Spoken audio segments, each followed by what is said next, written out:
फिर से एक बार आपका स्वागत है।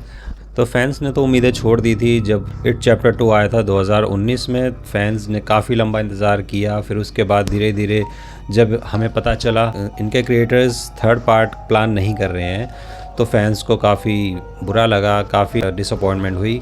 बट फैंस ने कभी नहीं सोचा था कि इसके मेकर्स इतनी बड़ी सीरीज़ की तैयारी कर रहे होंगे, इतना अच्छा शो प्रिपेयर कर रहे हैं। फैंस ने ऐसा कभी नहीं सोचा था। हम बात कर रहे हैं इट वेलकम टू डेरी की, और इसका एंड हो चुका है और इसी के साथ मुझे लगता है कि ज़रूर देखना चाहिए। और अगर आपने देखा है फिर भी जो है छोटी मोटी इसके बारे में मैं आपको चीज़ें बताना चाहूँगा जो मुझे लगता है कि शायद आपने मिस कर दी होंगी। तो चलिए शुरू करते हैं। वैसे मैं ज़्यादा शोज़ देखता तो नहीं हूँ, बट हाँ, अगर आपको हॉरर मूवीज़ या हॉरर कैटेगरी के शोज़ अच्छे लगते हैं तो ये सीरीज़ आपके लिए ही बनी है गाइज़। अगर आप इट चैप्टर 1 और 2 के फ़ैन हो, जो आप ऑब्वियसली हो, अगर आप नहीं होते तो आप इस लिंक पे क्लिक ही नहीं करते। फर्स्ट पार्ट में जब हमने पेनीवाइज को देखा था इट चैप्टर 1 में, यानी कि 2016 में, उससे 27 साल पहले यानी कि 1969 डेरी की स्टोरी है। सबसे पहले तो मैं स्पॉइलर अलर्ट कहना चाहूँगा, अगर आपने शो नहीं देखा है तो प्लीज़ वीडियो को यहाँ रोक अपना शो फिर से कंटिन्यू कर दें। और आपको पता ही है ये पेनीवाइज जो है किसी दूसरे प्लेनेट से आया था, और ये हमारे प्लेनेट का नहीं है, ये कोई ईविल फोर्स नहीं है, ये एक ईविल एलियन इसे कह सकते हैं, जो कि यूनिवर्स में जाकर जो है तबाही मचाता है। इसका यही काम है। तो शो की स्टार्टिंग में हम देखते हैं कि 1962 में डेरी नाम का एक शहर होता है। मैटी क्लेमेंट्स नाम का एक लड़का डिसअपियर हो जाता है, गायब हो जाता है। ठीक वैसे ही जैसे कि आपने मूवी में देखा होगा इट चैप्टर 1 और 2 में, इसी तरह से बच्चे जो है वो गायब हो जाते हैं, मिसिंग हो जाते हैं, लापता हो जाते हैं। इसी शहर में रहने वाले 4 मेन कैरेक्टर हमारे होते हैं। जो 4 बच्चे होते हैं उनका नाम होता है लिली, टेडी, फिल और रॉनी, जो कि फिल्मों की तरह इनको चुल होती है कि भाई ये बच्चे डिसअपीयर हो रहे हैं यार, क्यों हो रहे हैं यार, और इनका पता लगाना चाहिए हमें कि ऐसा क्यों हो रहा है डेरी में। इस शो में गए साथ साथ काफ़ी चीज़ें कवर की गई हैं, और हिस्टोरिकली तो नहीं कहेंगे, बट सोसाइटी वाइज जो है देखा जाए तो कुछ इश्यूज़ भी इसमें दिखाए गए हैं। जैसे कि ये लोग निगा जो होते हैं, जो है ब्लैक लोग होते हैं, ब्लैक पीपल, उससे काफ़ी इनसिक्योर फील करते हैं यहाँ के लोग। डेरी के लोग जो है उन्हें प्रॉब्लम लगती है और काफ़ी इनसिक्योर फील करते हैं। इस शहर में एक नई फैमिली आती है जो कि ब्लैक होती है, और इन्हीं का बेटा होता है जिसका नाम होता है फिल। और तो इस फैमिली के मेन मेंबर होते हैं मेजर लीरॉय, ये एयरफोर्स में होता है, और ये भी अभी अभी जो है मैंने बताया अराइव करता है यहाँ पर डेरी में। एयरफोर्स में इसकी ड्यूटी होती है। और दूसरी तरफ वो बच्चे जो है छानबीन अपनी चालू कर देते हैं। मैटी नाम का लड़का जो मिसिंग होता है उसकी छानबीन ये चालू कर देते हैं, पता नहीं क्यों। और ऐसा करते करते जो इनको जो है डरावने इनकाउंटर से इनका सामना होता है, और बड़े ही ख़तरनाक इनकाउंटर इनके साथ बच्चों के साथ होते हैं।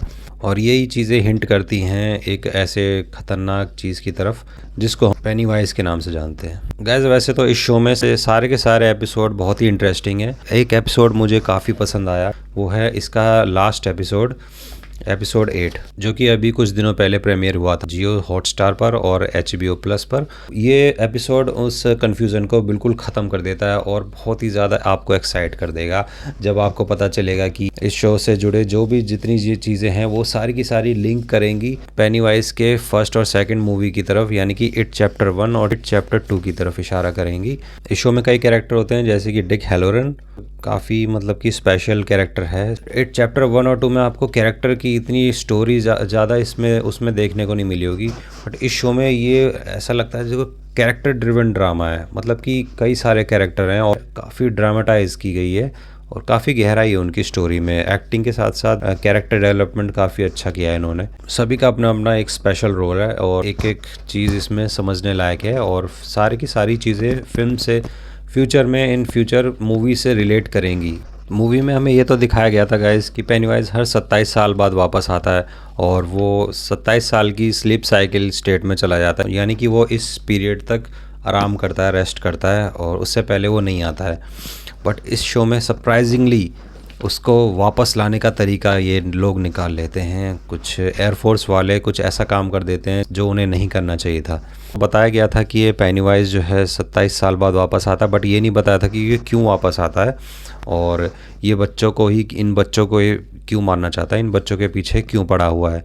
बट इस शो में ये सब कुछ रिवील कर दिया गाइस। एक शो में इतना कुछ रिवील करना एक अपने आप में काफ़ी बड़ी बात होती है। इतनी फुर्सत और इतना टाइम और इतना डेडिकेशन दिया है क्रिएटर ने इस शो को, वो आप देखते ही समझ जाओगे मैं क्या कह रहा हूँ गाइस। फर्स्ट पार्ट में आपने ब्लैक स्पॉट का नाम तो सुना ही होगा, वो इवेंट भी इस शो में देखने को मिलता है गाइस।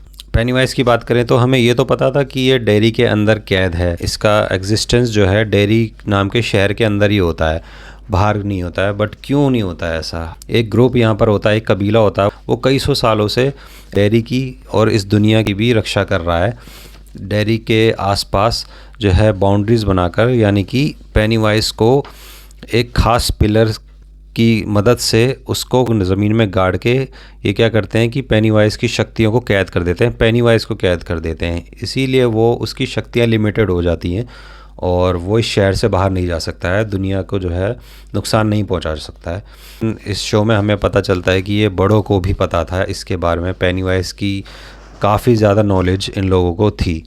बट इन चीज़ों को मूवी में नहीं दिखाया गया था, शायद इन्होंने लिखा ही नहीं था, तो फिर ये दिखाते कैसे।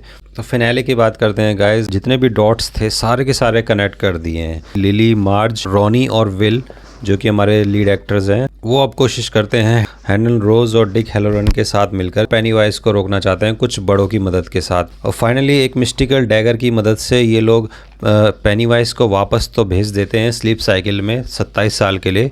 बट शो यहाँ पर एंड नहीं होता है। बहुत ही ट्विस्टेड कॉन्सेप्ट दिखाया गया है, यानी कि टाइम ट्रैवल का कॉन्सेप्ट। होता क्या है कि पेनीवाइज के लिए गाइस टाइम जो है हमारी तरह लीनियर नहीं है, यानी कि जैसे हम पास्ट को फिर प्रेजेंट को और फिर फ्यूचर को जो एक्सपीरियंस करते हैं, बट पेनीवाइज के साथ ऐसा नहीं है। पेनीवाइज बिल्कुल इसको बराबर ही देखता है, पास्ट, प्रेजेंट और फ्यूचर को बिल्कुल बराबर ही देखता है, वो बराबर ही एक्सपीरियंस करता है, उसको जो है फ़र्क नहीं पता चलता इन तीनों में। और इसीलिए वो आप देखोगे कि वो ना मूवीज़ में भी कहीं ना कहीं कंफ्यूज था और इस शो में भी कहीं ना कहीं आपको कन्फ्यूज़न उसके चेहरे पर दिखती है, क्योंकि वो उसे पता ही नहीं कि एक्चुअली यहाँ पे हो क्या रहा है। वो पेनीवाइज जैसे मार्ज को मारने की कोशिश करता है तभी वो उसको रिवील कर देता है 8 मूवी में रिची टोजियर था, वही उसका बेटा बनेगा आगे चल के, उसका फ्यूचर सन होता है। और ये आगे चल के इसका बेटा और उसके दोस्त पेनीवाइज को मार देंगे।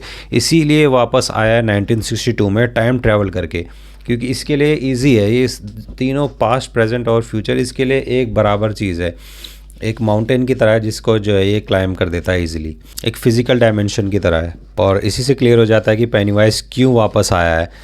आई मीन हमारे लिए तो वापस नहीं कहेंगे, टाइम ट्रैवल कहेंगे, बट वो वापस गया है उन बच्चों के माँ बाप को मारने के लिए। 1962 में माँ बाप को मार देगा तो वो पैदा ही नहीं होंगे, और पैदा नहीं होंगे तो फिर वापस जो है वो पेनीवाइज खुद को बचा लेगा।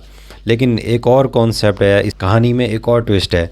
जैसा कि मैंने बताया ये टाइम ट्रैवल का कॉन्सेप्ट इसमें आ चुका है।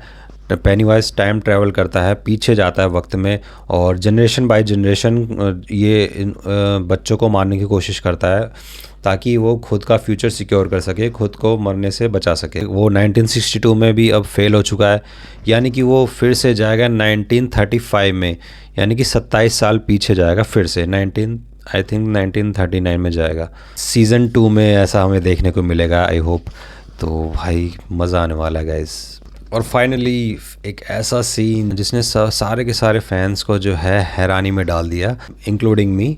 हमें दिखाते हैं बेवरली मार्श और उसकी माँ की ट्रेजेडी के बारे में। पागल खाने में बेवरली मार्श अपनी फैमिली के साथ है, यहाँ पर अपने फादर के साथ होती है, वहाँ पर इसकी माँ भी होती है और इसकी माँ सुसाइड कर लेती है। क्या आपने कभी सोचा था गाइस ये शो इतना इंटरेस्टिंग होगा? 8 मूवीज़ में से इतना इंटरेस्टिंग शोज़ भी बनाया जा सकता है जिसमें कि कहानी और कैरेक्टर इतने ज़्यादा ट्विस्टेड, इतने ज़्यादा इंटरेस्टिंग हो।